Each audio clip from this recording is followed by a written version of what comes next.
Introduction.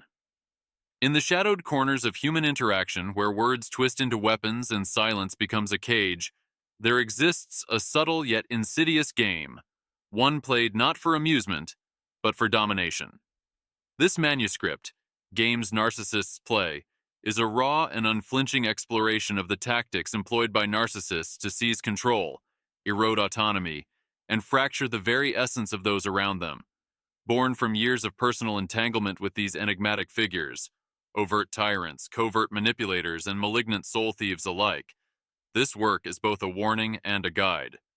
It lays bare the mechanisms of conversational narcissism, silent punishment, and psychological warfare, revealing them as deliberate strategies to supplant your authentic self with a hollow, compliant shell.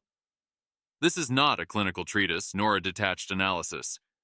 It is a visceral account, forged in the crucible of lived experience, where the stakes are nothing less than the survival of one's spirit.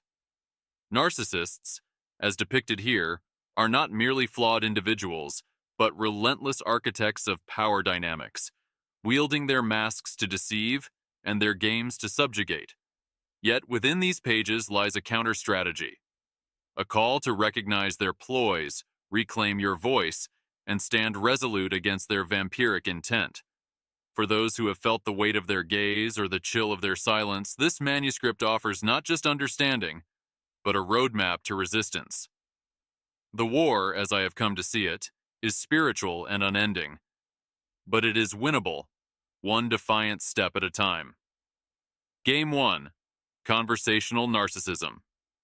Conversational narcissism is about power. Don't lose yourself in their madness. Narcissists dominate conversations to dominate you. It's not about the content of what is said. They may as well be growling and barking. These are sounds intended to silence you and any sounds you might make. Sure, you might attempt a word in here or there, but the narcissist has you on mute. I've tried many times. I realize that even if I over-emphatically and exaggeratedly agree and attempt to share my agreement, my words are muted to them. It's as though there is a glass screen between us, and the sound only goes one way.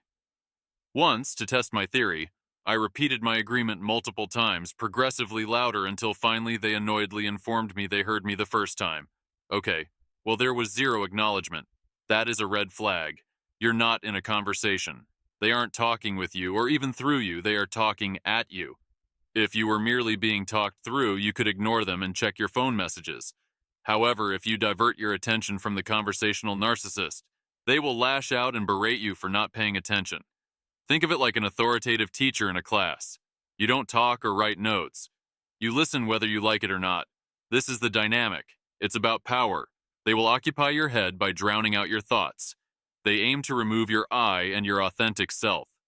Narcissists are soul killers. Eventually, they will occupy center stage in your life, deposing you and your self-concept and self-esteem, selectively ignoring you. They tend to have two modes: passive ignore and conversational domination. Passive ignore, they passively ignore you when you speak. While it appears they are listening, they are simmering with resentment. You are taking attention from them. They will let you speak just to shut you up, but will not acknowledge the content of what you said. This is part of their psychological devaluation process, in which they communicate in subtle ways how little value your words have, how forgettable they are. Conversational domination. They talk incessantly, keeping you on mute, and filibuster until your mind gets tired and you can't hear your thoughts. When you just smile and nod, not even hearing their words but paying them attention, they have won. They turned you into a passive source of narcissistic supply. By vacillating between these two modes, they establish that pattern of you listening and not interjecting as they talk. Moreover, your point of view is systematically minimized. They minimize and shrink your self-expression while blowing theirs up to eclipse yours. Covert hostility. The covert narcissist is a creeper. They may start off shy and quiet, but eventually, their narcissism finds overt expression with you as they take up more and more of your headspace. They will lie in wait until eventually you cease to exist as your formal self. They subtly acclimate you to subjugation. No need for a whip or a paddle. They dominate with dirty looks, stonewalling, and the cycle of intermittent punishment and reward. Now, the silent, sulky one is the center of your attention, in your head, clouding your perception and replacing your original thoughts with their mundane takes on people they probably hate.